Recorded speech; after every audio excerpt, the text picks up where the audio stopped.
এই এই সেকশনটা বেসিক্যালি আমাদের নতুন নতুন ইন এ সেন্স, আমাদের নতুন বইয়ে বা নতুন সিলেবাস কারিকুলামে এই এই সেকশনটা এবং পরের সেকশনটা লাগানো হয়েছে। বাট টপিকটা নতুন নয়, এথিক্স অ্যান্ড প্রফেশনাল স্কেপটিসিজম। এই টপিকটা অ্যাকাউন্টিং এ আছে, এই টপিকটা আপনার অডিটিং এ তো মাস্ট আছে। সো এথিক্স, এথিক্স আসলে কি? এথিক্সটা হলো এক ধরনের নীতির মতো। নীতি বলতে ওইটা যে লিখিত পলিসি তা না, যে একটা মানুষের আসলে হিউম্যান বিইং হিসাবে কি করা উচিত বা কি করা উচিত না। যে একটা কাজ করার জন্য বা স্পেশালি অডিটররা বা অ্যাকাউন্টেন্টরা যারা আছে তারা একটা প্রতিটা অ্যাক্টিভিটিস করার জন্য, কিংবা তাদের ইন্টিগ্রিটি বা সিনসিয়ারিটি আছে কিনা, কিংবা তাদের ট্রান্সপারেন্সি আছে কিনা, যে ওই কাজটা করার প্রতি তারা অনেস্ট কিনা বা ফেয়ার কিনা বা রেসপন্সিবল কিনা। তো ওই সবগুলো জিনিসকেই বেসিক্যালি এথিক্সের পার্ট বলা হয়। ফর এক্সাম্পল, আপনার স্কুলের মাঠে 500 টাকা নোট পাইলেন, অ্যাকচুয়ালি এটাকে এথিক্যালি কি করা উচিত? এটা কি যে পাইছে সে তার পকেটে নিয়ে নিবে, নাকি ওইখানে স্কুলে যদি কোনো বিভাগ থাকে, কোনো এডমিন ডিপার্টমেন্ট থাকে যেখানে হারানো জিনিস পাওয়া গেলে জমা দেওয়া হয় না, ওইখানে জমা দেওয়া উচিত? এইখানে রেসপন্সিবল পার্সন কি করবে? ওইটা তার নিজের টাকা হিসাবে সে নিয়ে নেবে না, সে একটা, যদি স্কুলে যদি ওই ডিপার্টমেন্ট থাকে, যেহেতু স্কুলের মাঠে ওটা পাওয়া গেছে, জমা দিয়ে দিবে। অন দ্য আদার হ্যান্ড, যদি সে আনএথিক্যাল হয়, সে কি করবে? নিজের পকেটে এটা নিয়ে নিবে। So this is basically ethically একটা সিচুয়েশন যখন রেইজ হবে, ওই সিচুয়েশনে আসলে অ্যাকচুয়ালি কি করা উচিত, সেটাই বেসিক্যালি এথিক্সের পার্ট, বা ওটাকে এথিক্সের প্রিন্সিপাল বলা হয়। তো এথিক্সের আরো কিছু ডিসকাশন আছে, সেটা আমরা সামনে ডিসকাস করব। আরেকটা আছে আমাদের স্পেশালি অডিটরদের জন্য, যেটা পড়াটা হলো প্রফেশনাল স্কেপটিসিজম। তবে যে আমরা যারা অডিটর আছি, অডিটরকে সবসময় কোশ্চেনিং মাইন্ড হতে হবে। দ্যাট মিনস, যখনই কোনো একটা ইস্যু রেইজ হবে, আমাদেরকে কোশ্চেন রেইজ করতে হবে। সবসময় একটা রেড ফ্ল্যাগ বা কোশ্চেন রেইজ করতে হবে। এবং যতক্ষণ পর্যন্ত না আমাদের অ্যান্সারটা আমরা পাচ্ছি, ততক্ষণ পর্যন্ত আমরা বিভিন্ন ধরনের কোশ্চেন রেইজ করতে থাকবো। বেসিক্যালি এখানে যেটা বলা হয়েছে যে professional scepticism involves critically assessing information to prevent misstatements or fraud in the financial reporting. তো ফাইন্যান্সিয়াল রিপোর্টিং এ যাতে কোনো ধরনের ভুল কিংবা ফ্রড না হয়, সেটার জন্য আমাদের বিভিন্ন ধরনের যত ইনফরমেশন আছে, ফাইন্যান্সিয়াল অ্যাকাউন্টিং প্রিপারেশনের সময় কিংবা ফাইন্যান্সিয়াল অ্যাকাউন্টিং অডিটের সময় আমাদেরকে সেই জিনিসগুলো ক্রিটিক্যালি অ্যাসেস করতে হবে। যে এথিক্যাল প্রিন্সিপালগুলো ফান্ডামেন্টাল একদম 5টা ভাগে ভাগ করা হয়েছে। এগেইন এই 5টা প্রিন্সিপাল আপনার মোটামুটি সবগুলো সাবজেক্টে পাবেন সার্টিফিকেট লেভেলে, এবং পরের লেভেলগুলোতে আরো বেশি করে এটা আছে। সো 5টা প্রিন্সিপাল মেইনলি কাউন্ট করা হয়, দেন এর বাইরেও কিছু কিছু আছে, বাট এই 5টা প্রিন্সিপাল মেইন। ফার্স্ট হলো আমাদের ইন্টিগ্রিটি। এখানে অনেক কোনো একটা ডিসিশনের জন্য আমাদেরকে অনেস্ট থাকতে হবে এবং স্ট্রেট ফরওয়ার্ড থাকতে হবে। আমরা যখন কোনো অ্যাকাউন্টেন্ট কিংবা অডিটর হিসাবে বা প্রফেশনাল অ্যাকাউন্টেন্ট হিসাবে যখন কোনো ডিসিশন নিব বা কোনো ধরনের রিলেশনশিপ মেনটেন করব, সেখানে আমাদেরকে অনেস্ট হইতে হবে, সৎ থাকতে হবে এবং স্ট্রেট ফরওয়ার্ড। যখন আপনি অনেস্ট এবং স্ট্রেট ফরওয়ার্ড হবেন, তখন ওইখানে একটা ইন্টিগ্রিটি মেনটেন হবে। সেকেন্ড, আমাদের আছে অবজেক্টিভিটি। যখনই আমরা কোনো ডিসিশন নিব বা রিলেশনশিপ মেনটেন করব, তখন বায়াজ হওয়া যাবে না। যে ক্লায়েন্ট হলো আমার রিলেটিভ বা আমার বড় ভাই বা যে কোনো কারণে আমার এলাকার লোক, সো আমি যদি ওইটার উপরে বেস করে ডিসিশন নেই, তাহলে আমি কি কি হয়ে গেলাম? বায়াসড হয়ে গেলাম। ওই ডিসিশনটা আমি অ্যাকচুয়ালি যেটা দেওয়া দরকার সেটা দিতে পারবো না, একটু পক্ষপাতিত্ব করে ফেললাম। সো এই বায়াস আমাকে অ্যাভয়েড করতে হবে। Conflict of interest, that means আমার নিজের স্বার্থের জন্য কারোর সাথে কনফ্লিক্টে যাওয়া যাবে না। কনফ্লিক্ট মিনস হলো দ্বন্দ্বতে চলে গেলাম, এটা অ্যাভয়েড করতে হবে প্রফেশনালদের ক্ষেত্রে। আনডিউ ইনফ্লুয়েন্স, তার কোন ধরনের, আমি অডিটর, আমার সব পাওয়ার আছে, তা আমি ক্লায়েন্টকে যা বলবো তাই সে করবে, সো এটা আমি একটা কি ধরনের একটা ইনফ্লুয়েন্স, একটা প্রভাব খাটাচ্ছি। সো সেটা করা যাবে না। Professional competence and due care. So একটা কাজ আপনাকে করার জন্য আপনার একটা নেসেসারি নলেজ কিংবা স্কিল থাকতে হবে। যেমন আপনি যদি অডিট করতে, যে আপনি যদি অডিট কি জিনিস না জানেন, তাহলে আপনি অডিটটা কিভাবে কন্ডাক্ট করবেন? বা একটা বিল যদি আপনাকে দেখতে হয়, আপনার যদি ওই বিল দেখার ক্যাপাসিটি বা বেসিক অ্যাকাউন্টিং কনসেপ্ট বা বেসিক যে নলেজটা না থাকে, স্কিলটা না থাকে, ওই জিনিসটা তো করা যাবে না। তো যেই কাজটা করার জন্য যতটুকু নলেজ থাকা দরকার এবং স্কিল থাকা দরকার, সেই স্কিলটা আমাদের মেনটেন করতে হবে always. So that is professional competence. Competence and due care, এটা এক্স্যাক্টলি বাংলা ওয়ার্ডে পাবেন না, বাট এগুলো সব টেকনিক্যাল টার্ম। তো professional competence and due care, that means আমার প্রফেশনাল হিসাবে যেই কাজটা আমি করতেছি বা যে সার্ভিসটা আমি দিচ্ছি, ওটা যতটুকু নলেজ এবং স্কিল থাকা দরকার সেটা আমার আছে কিনা। দেন কনফিডেন্সিয়ালিটি। ফর এক্সাম্পল, আপনি একটা ক্লায়েন্টে কাজ করতেছেন, সে কি ধরনের বুকস অফ অ্যাকাউন্টস রাখে, ওইখানে কয়জন এমপ্লয়ি আছে, কে কত স্যালারি পায়, দেন ওদের প্রফিট কত আসছে, এটা কিন্তু ওই কোম্পানির জন্য একটা একটা কনফিডেন্সিয়াল ইনফরমেশন। এটা যদি অন্য কেউ জানে, ওর যারা কম্পিটিটর যারা আছে তারা যদি জানে, তাতে কি হবে, ওর বিজনেসের জন্য ক্ষতি হবে, হ্যাম্পার হবে।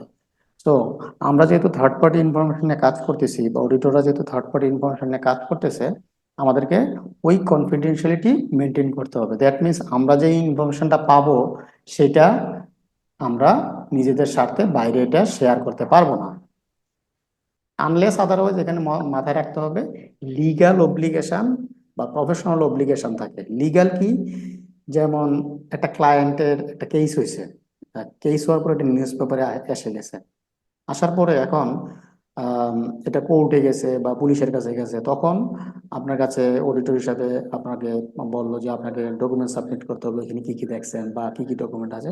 তো এটা একটা লিগ্যাল বাইন্ডিংস। এটা কারো একার স্বার্থে হয় নাই, এটা একটা জনস্বার্থে একটা লিগ্যাল বাইন্ডিংস হয়ে গেছে আমাদের উপরে বা অডিটরদের উপরে। সেই ক্ষেত্রে আমরা এটা ডিসক্লোজ করতে পারি। আরেকটা হলো প্রফেশনাল অব্লিগেশন।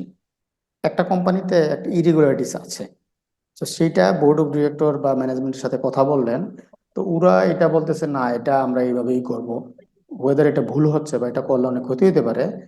তখন আপনি কি করবেন, এটা আপনার একটা বা অডিটরের একটা অব্লিগেশন দাঁড়ায় যে যে আমি তাহলে অ্যাকশন যাবো। ফর এক্সাম্পল, আমরা আইসিবিতে যে বলতে পারি যে এই ক্লায়েন্টে এটা হয়েছে, আমরা এটা ডিসক্লোজ করতে চাই। একদিকে আমাদের কনফিডেন্সটা মেনটেন করতে হবে, দ্যাট মিনস ক্লায়েন্টের কোনো ইনফরমেশন আমরা বাইরে কোথাও শেয়ার করতে পারবো না। লিগ্যাল এবং প্রফেশনাল অব্লিগেশন যদি থাকে, তাহলে ডিসক্লোজ করতে পারবে। তারপর আমাদের প্রফেশনাল বিহেভিয়ার, আমরা এমন কোনো বিহেভ করতেছি না বা এমন কোনো অ্যাটিটিউড করতেছি না যেটার জন্য আমাদের প্রফেশনালিজম শো করতেছে না। আমরা একটা এক্সাম্পল দেখি। ইন্টিগ্রিটিটা কি, একটা কোম্পানিতে কোম্পানির একটা ফাইন্যান্সিয়াল ডিফিকাল্টিতে আছে, সেটা যদি লিস্টেড কোম্পানি হয়, এটা শেয়ার হোল্ডারের জন্য খুব একটা খারাপ নিউজ। কিন্তু সে যদি ওই খারাপ নিউজটাকে যারা যারা শেয়ার কিনেছে, যারা যারা ওই কোম্পানির সাথে রিলেটেড স্টেক হোল্ডার্স সবাইকে যদি জানায়, তাহলে সে ইন্টিগ্রিটি মেনটেন করেছে। আর সে যদি ওইটাকে সবাইকে না জানায়, তাহলে সে আনএথিক্যাল হয়ে গেল, কারণ ওটা তো জানানো উচিত ছিল। সো তখন সে ইন্টিগ্রিটি মেনটেন করে নাই। অবজেক্টিভিটি, আমার কোনো পারপাস আছে কিনা, ক্লায়েন্ট থেকে কোনো গিফট নিয়েছি যেটার জন্য আমার যে জাজমেন্টটা দেওয়ার কথা, যে অপিনিয়ন দেওয়ার কথা, আমরা ওটা দিচ্ছি না, আমরা অন্য একটা পজিটিভ অপিনিয়ন দিয়ে দিয়েছি। তাতে কি হলো, আমি বেসিক্যালি কম্প্রোমাইজ করলাম। সো এখানে আমার অবজেক্টিভিটি মেনটেন হয়, সো আমাকে অবজেক্টিভিটি মেনটেন করতে হবে। Professional competence and due care, আমাদের এই প্রিন্সিপালটা মেনটেন করার জন্য নেসেসারি স্কিল এবং নলেজ থাকতে হবে। এটা কিভাবে করতে পারি, সবসময় আমাদেরকে ট্রেনিং এ রাখতে হবে। আপনারা কিভাবে থাকতেছেন, যারা স্টুডেন্ট আছেন তারা হলো, আপনারা সবসময় পড়াশোনা করতেছেন, পরীক্ষা দিচ্ছেন।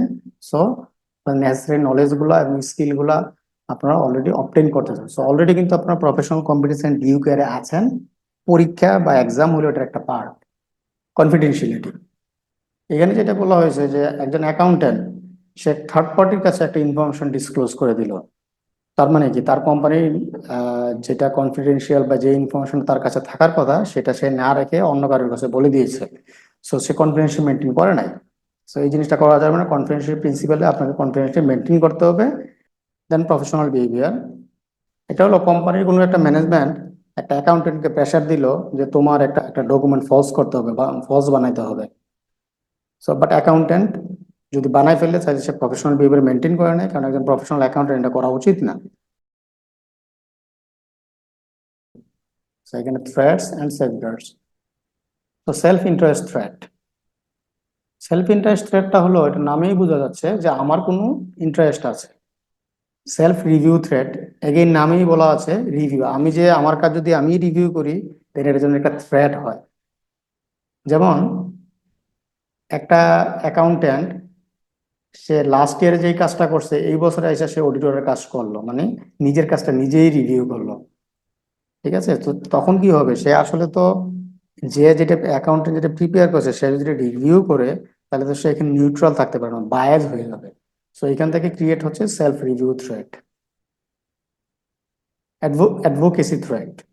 এটা ফর এক্সাম্পল যে যেখানে আছে, অ্যাকাউন্টেন্ট হোক অডিটর হোক, যে যেখানে আছে সেখান থেকে সে এমন কোনো অ্যাডভাইস দিবে যেটার জন্য তার কোনো উদ্দেশ্য আছে। সো ওইটাকে বেসিক্যালি অ্যাডভোকেসি থ্রেট থ্রেট বলা হয়। ক্লায়েন্টের জন্য আপনি অডিট করেন, কিন্তু তাকে আপনি আরো অ্যাডভাইস দিচ্ছেন যেটার জন্য আপনার আহ, স্বার্থ স্বার্থ লুকায় আছে, এবং আপনার যে উদ্দেশ্য অডিটর হিসেবে যে উদ্দেশ্যটা সার্ভ করার কথা সেই উদ্দেশ্যটা সার্ভ করতে পারতেছেন না, কারণ তার জন্য আপনি আরো কাজ করতেছেন, অ্যাডভাইসও দিচ্ছেন।